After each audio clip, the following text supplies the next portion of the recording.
हमारे झारखंड में लगभग 16 जिले होते हैं और उन 16 जिलों में 3 जिले आंशिक रूप से 5वीं अनुसूचित क्षेत्र में आता है और बाकी 13 जिले संपूर्ण रूप से 5वीं अनुसूचित क्षेत्र कहा जाता है, जिसको कि हर 10वें साल में जनगणना के बाद राष्ट्रपति घोषणा करते हैं कि वहां आदिवासी उस जिले में बहुमत में हैं, वह 5वीं अनुसूचित क्षेत्र कहलाता है।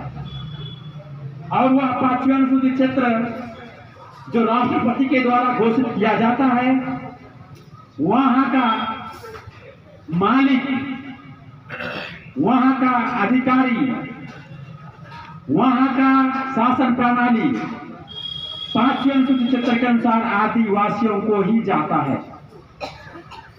लेकिन हमें आज तक 5वीं अनुसूचित क्षेत्र का शासन व्यवस्था, मालिकाना हक, नियंत्रण और हमारा हक अधिकार की जो संपत्ति है, जमीन में और आकाश में जो जिला का सीमांकन होता है, उस जमीन का एक भी गण सरकार ले नहीं सकती है। वहां की खनिज संपत्ति सभी का सभी आदिवासियों के शासन प्रशासन के अंदर में आता है। यदि सरकार इस बात को, जो केंद्र सरकार इस बात को छुपा करके रखती है और हमारे पास पेशा कानून लागू करने के लिए आज कह रही है, तो हमारे लिए इससे बड़ी भ्रम, संदेह, शक और अवहेलना की कौन सी बड़ी बात हो सकती है।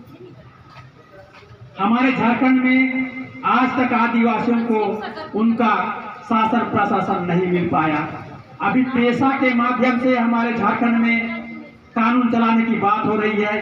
यह पेशा कानून तो 5वीं अनुसूचित क्षेत्र मालिकाना हक अधिकार को खत्म करने जा रहा है। यदि पेशा कानून हमारे लिए मालिकाना हक की बात करती है, तो फिर हम आपके पास एक सवाल रखना चाहते हैं साथियों कि ये 5वीं अनुसूचित क्षेत्र में जो चुनाव होता है, त्रिस्तरीय चुनाव, उस चुनाव में पार्टी से लोगों को क्यों कैंडिडेट उतारा जाता है? क्या वही स्वतंत्र अधिकार है 5वीं अनुसूचित क्षेत्र का?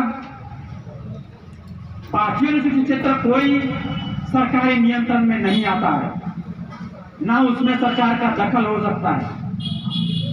इसलिए चूंकि 5वीं अनुसूचित क्षेत्र बहुत ही विशेष क्षेत्र होता है, वहां के लोगों को उनकी स्वायत्ता, उनकी संस्कृति, उनकी परंपरा, उनकी भाषा, उनकी रीति विधि, सारा का सारा भारत देश में बहुत ही विशिष्ट और अलग पहचान रखती है।